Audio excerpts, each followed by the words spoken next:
Orlando Brown has posted a surprising video in which he talks about the celebrities he claims to have interacted with. He mentions Diddy, Busta Rhymes, and Usher, and reveals some unexpected details about his alleged experiences with Diddy. Love. We made love. Who you made love with? Diddy, Bow Wow, Busta Rhymes. You just told me you see Busta in the airport too. That motherfucker try to act like he didn't know you. You smashed Drake? No, I never smashed. Oh, you made love to Drake. And Cat Williams. What's his name? What's his name? Bro, you smashing a lot of people. What's that name? Terrence Howard. Terrence Howard. Terrence Howard. Usher. Usher's a gusset. Edward Wright says that Orlando Brown plays crazy when he's exposing Diddy. Been working for Orlando Brown to play crazy. the oosh gosh whoosh wash. Orlando's brilliant. Imagine what it's been like to wear this character for this long. Is he speaking truth? Of course he is. Diddy's trying to kill me. You know, Diddy and Jay-Z, Auntie Sean and Auntie Yolanda. No matter how many contracts you try to take out on my life, no matter how many times you try to threaten my family or threaten people to stay away from me, no matter how many things you try to do to me and how many things you've tried to do to me, it ain't working. Don't play with somebody that you know got the drop on you. Major pain in his ass. Orlando Brown is making headlines once more with his alleged connection to Diddy, sparking plenty of discussion in the industry. In a recent interview with Cam Capone News, Brown shared a story about Diddy using cryptic phrases like "ush gash mosh," which has left many people wondering what he really meant. I got in my Diddy mode. I'm sorry, I started licking my lip. You know what I'm saying? Yo, Diddy, you gave me the oosh gosh goose wash. You gave me the oosh gosh muaf, the smoosh mash. Diddy. Yeah, son. You know what I mean? You gave me the oosh gosh muash. I love it, yo. I love it. You gave me the oosh gosh muash.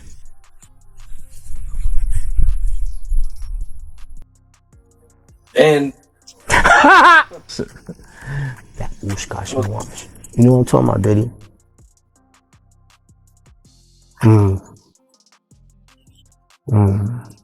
Diddy.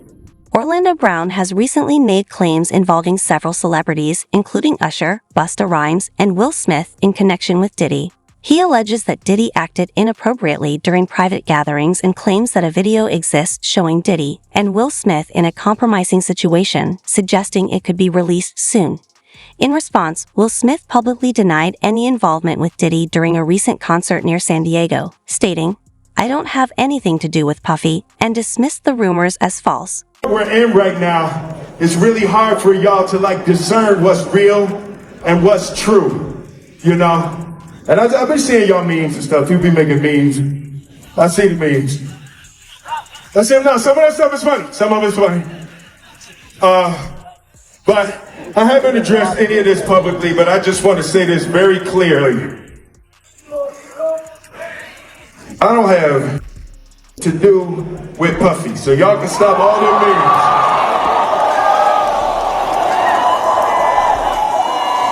I can stop all of that. I ain't been nowhere near no damn freak off. Listen, I do enough of my own. Don't be putting me in other people's. I ain't been nowhere near that man. I ain't did none of that stupid. So, whenever y'all hear it, if somebody say that, it's a damn lie. I don't even like baby oil.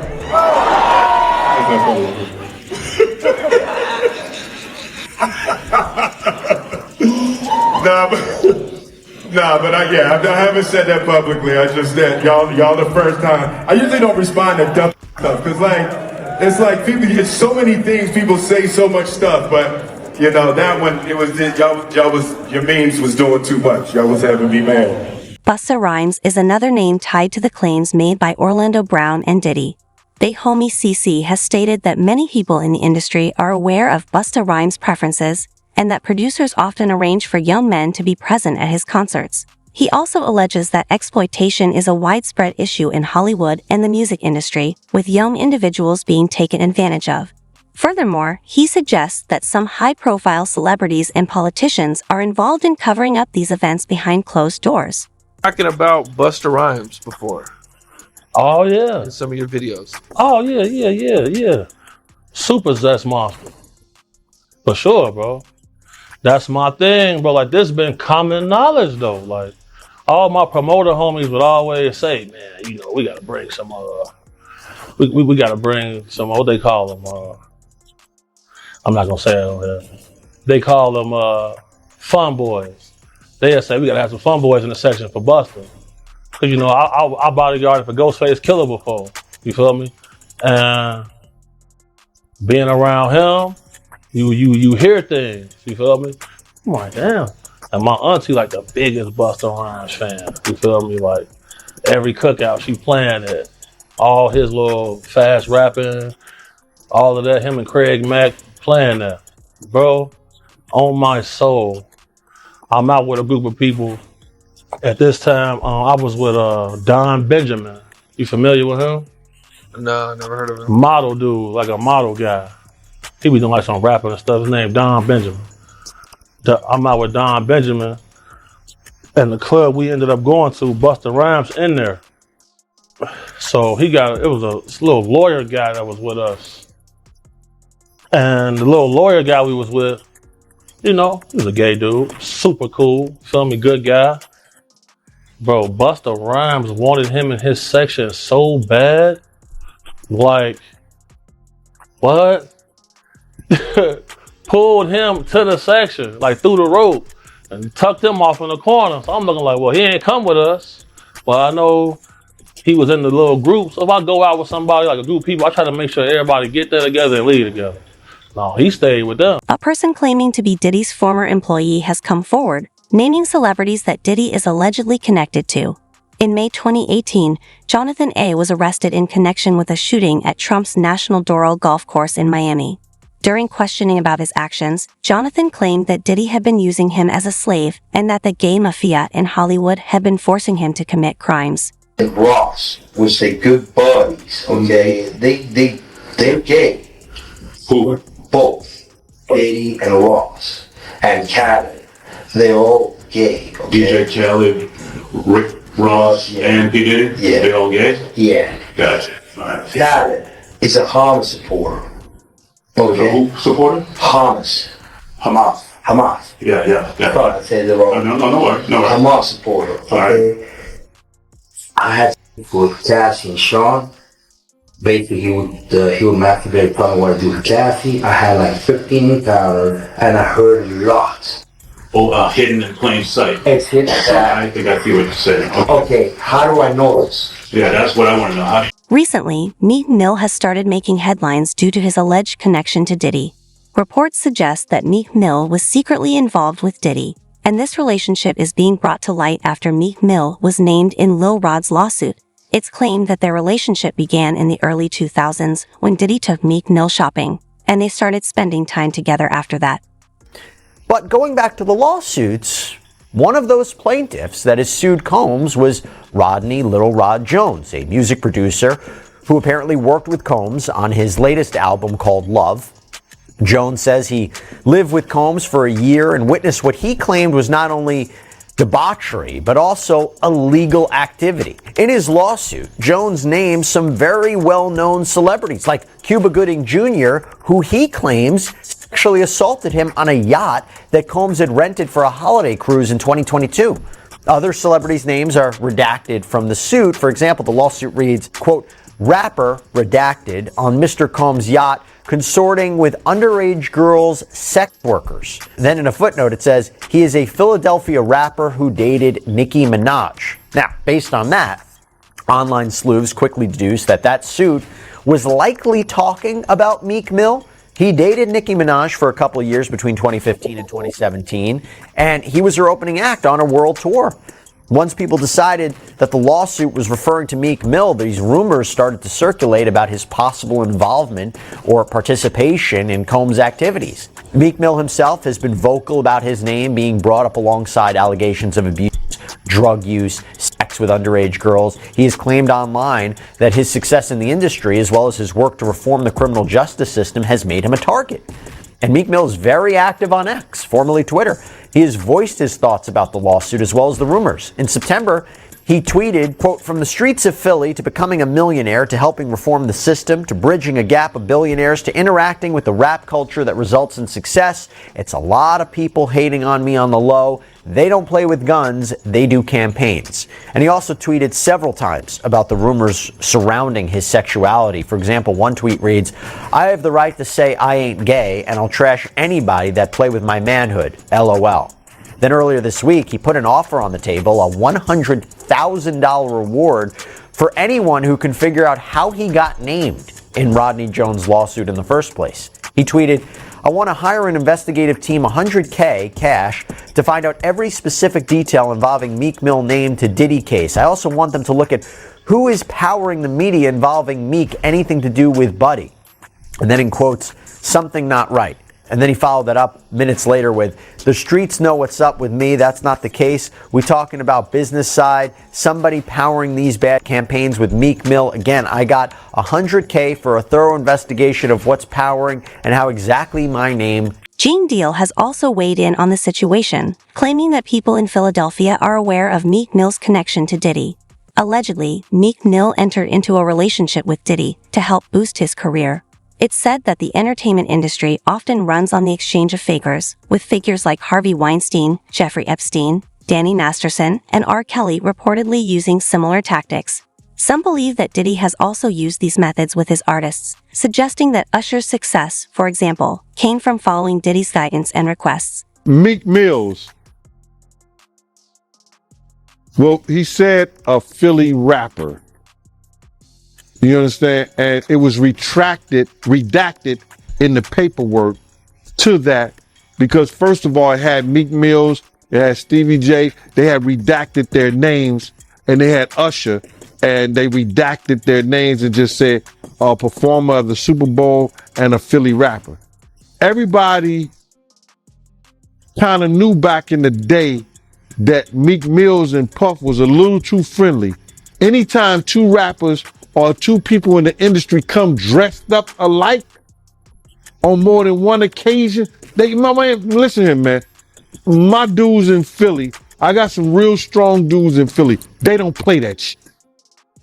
And they probably embarrassed for the fact to see that Meek Mills, one of the street guys that came out of there, got caught up in this Hollywood, whereas that he's dressing like, he dressing the same, he dressing like Diddy, hugged up with Diddy. I think that Lil Rod know a lot of shit, but I know this. Two men dress alike, it's just like two men laying down. Tapes of alleged encounters involving Diddy are reportedly circulating on the internet and have allegedly been handed over to the FBI. Courtney Burgess, a man closely linked to Diddy and his ex-wife Kim Porter, has come forward and testified before a grand jury. Courtney claims that Kim Porter gave him tapes related to Diddy's private activities, as well as her memoir. The memoir is said to contain detailed descriptions of Diddy's operations and has now been submitted to the FBI. And those statements include descriptions of what the witness says he saw on those tapes. So I asked him about that, and he answered what he could, given the limitations imposed on him after testifying before the grand jury. Out of those 8 videos, 8 celebrities, 6 men and 2 women, how many of those 8 celebrities were close to being underage or potentially underage? 2 males. 2 males. And of those 8 celebrities, how many of them were intoxicated or under the influence of drugs?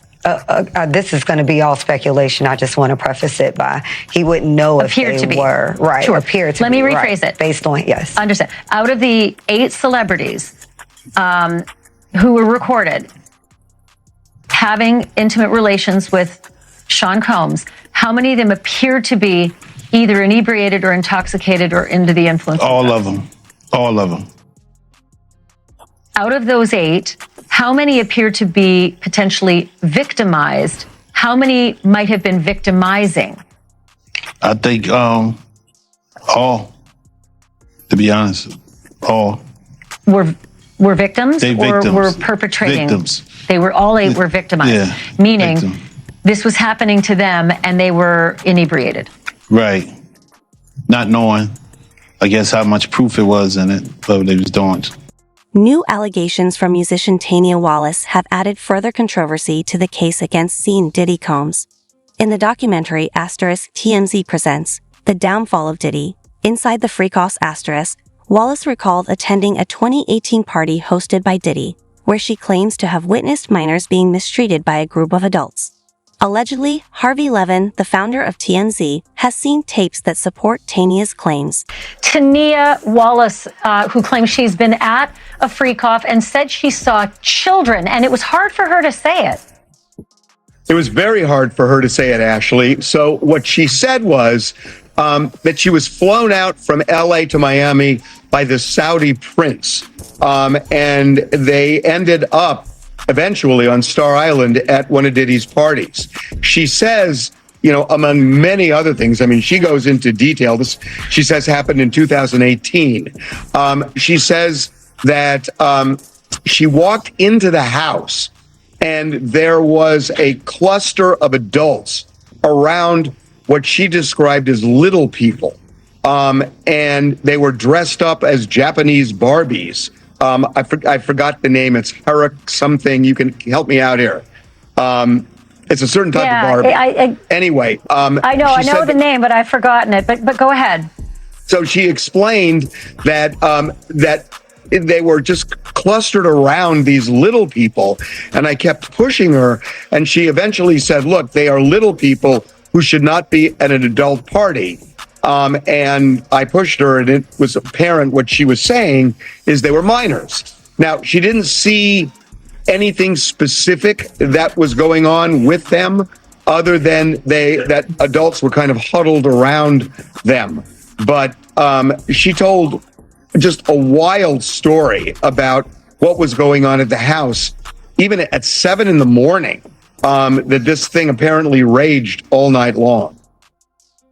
You know, it's amazing. TMZ always gets such great scoops, and this one might be one of your best as well. You got a hold of one of the Freak Off tapes. Your producers have seen it. The description is, and I'll quote, "It's porn directed by Diddy himself." And a male sex worker really sort of walks through what happened in the experiences that he had. They didn't sound illegal, but they sure seem to comport with a lot of the other stories that have been told.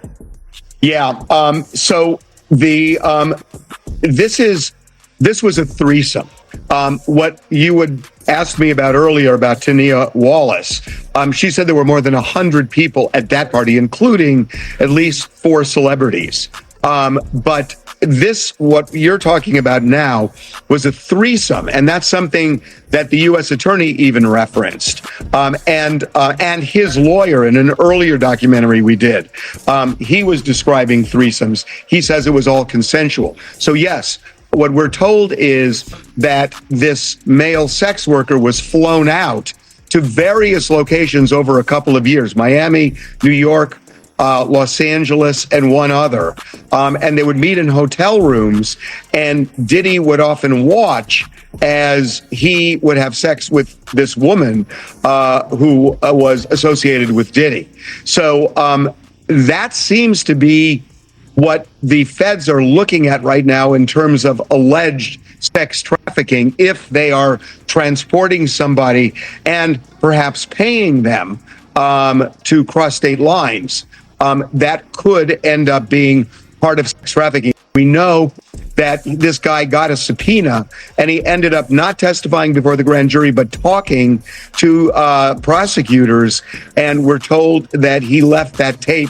What's that? Now, as far as Jay-Z is concerned, this can really go one of two ways. This might be an isolated one-off case that he has to defend, Or potentially it could be a Me Too type situation where other victims come forward. Obviously, we saw that with Diddy and Cassie Ventura. So the coming days and weeks are really going to be telling. And Tony Busby says he has more than 100, maybe up to 300 victims he's representing. So it's going to be interesting to see if any of them also name Jay-Z. And Nima, if such a high-profile name like Jay-Z has come out, could more celebrity names be tied to these lawsuits? What do you think we can expect? No question. This may just be the first celebrity domino, and Jay-Z was unmasked as celebrity A, but let's not forget there's a celebrity B in that same lawsuit that allegedly witnessed the sexual assault, a female celebrity. And there was someone who went on CNN earlier this week and said that his sexual assault was witnessed by another celebrity as well. So I think we're going to see more celebrity names identified very soon. All right, Nima Rani, thank you so much for joining us. As you said, this is one that has entered the court of public opinion. It's nice to have your actual legal advice. About Jay-Z, the artist, the businessman. Well, the complaint begins. Defendant Sean Combs, along with his longtime friend and collaborator, Sean Carter, drugged and raped a 13-year-old girl at an after-party following the 2000 Video Music Awards. Another celebrity stood by and watched as Combs and Carter took turns assaulting the minor. Many others were present at the after-party but did nothing to stop the assault. Combs had been allowed for years to conduct himself in this manner without any consequences. He believes he is above the law. He is not. His close friend Sean Carter has been with Combs during many such instances described herein. Both perpetrators must face justice. So that seems to suggest that Sean Carter, Jay-Z, was not only present or participated in this alleged, what is essentially a crime, but for other instances. And that's really interesting. That's why I bring up this idea of, could he be hit with more lawsuits if you take these allegations as true? Now, the complaint goes on to say, Combs and Carter were not simply occasional collaborators in the music industry.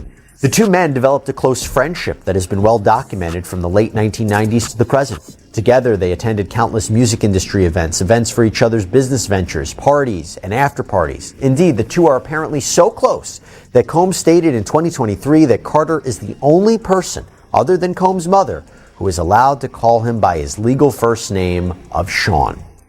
In 2000, near the height of their fame, power, and influence, Combs and Carter attended the 2000 Video Music Awards in New York City. Afterwards, Combs hosted an after-party for many of the most famous celebrities in the music and entertainment industries, including Carter, which is where the events alleged in this complaint occurred. I should also say that Busby also used this complaint to address an alleged harassment campaign that he claims Jay-Z started after Busby reached out about his involvement in the suit. The complaint reads, Carter was identified in plaintiff's original complaint as Celebrity A. Prior to the filing of this amended complaint, Carter received a letter from plaintiff's counsel requesting a mediation to resolve this matter. Upon present information and belief, Jay-Z responded to said letter by not only filing an utterly frivolous lawsuit, the one that I mentioned before, but by also orchestrating a conspiracy of harassment, bullying, and intimidation against plaintiffs' lawyers, their families, employees, and former associates in an attempt to silence plaintiff from naming Jay-Z herein. This effort was meant to scare plaintiff and to discredit her counsel. That effort failed. Indeed, plaintiff chose to file this amendment as a result of the egregious conduct